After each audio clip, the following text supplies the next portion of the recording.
एक वृक्ष पर एक उल्लू रहता था। उल्लू को दिन में दिखाई नहीं पड़ता, इसीलिए वह दिन भर अपने घोंसले में छिपा रहता है और जब रात होती है तो वे शिकार के लिए बाहर निकलते हैं। गर्मी के दिन थे, दोपहर का समय। आकाश में सूर्य आग के गोले की तरह चमक रहा था।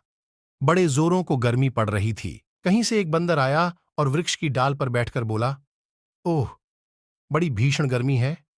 आकाश में सूर्य आग के गोले कौ तरह चमक रहा है।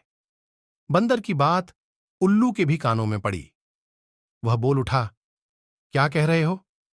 सूर्य चमक रहा है। बिल्कुल झूठ। चंद्रमा के चमकने की बात कहते तो मान भी लेता। बंदर बोला, चंद्रमा तो दिन में चमकता नहीं, रात में चमकता है। इस समय दिन है, दिन में सूर्य ही चमकता है। सूर्य का प्रकाश जब तीव्र रूप से फैल जाता है तो भयानक गर्मी पड़ती है। आज सचमुच बड़ी भयानक गर्मी पड़ रही है। बंदर ने उल्लू को समझाने का बड़ा प्रयत्न किया कि आकाश में सूर्य चमक रहा है और उसके कारण भयानक गर्मी पड़ रही है, पर उल्लू अपनी बात पर अड़ा रहा।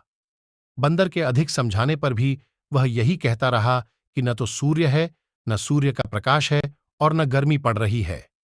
उल्लू और बंदर दोनों जब देर तक अपनी अपनी बात पर अड़े रहे थे तो उल्लू ने अपने दोस्तों के पास चलकर निर्णय करने का विचार किया। बंदर ने उल्लू की बात मान ली। उल्लू उसे साथ लेकर दूसरे वृक्ष पर गया। दूसरे वृक्ष पर सैकड़ों उल्लू रहते थे।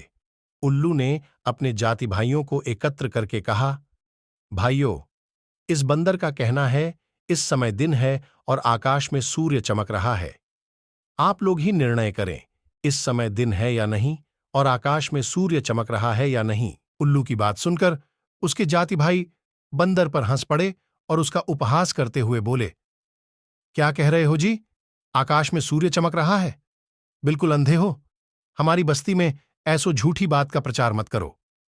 पर बंदर अपनी बात पर ठान था। बंदर की बात सुनकर सभी उल्लू कुपित हो उठे और बंदर को मारने के लिए झपट पड़े। बंदर प्राण बचाकर भाग चला।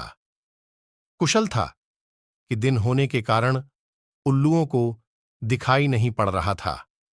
उधर दिन होने के कारण बंदर को दिखाई पड़ रहा था। उसने सरलता से भागकर उल्लुओं से अपनी रक्षा कर ली।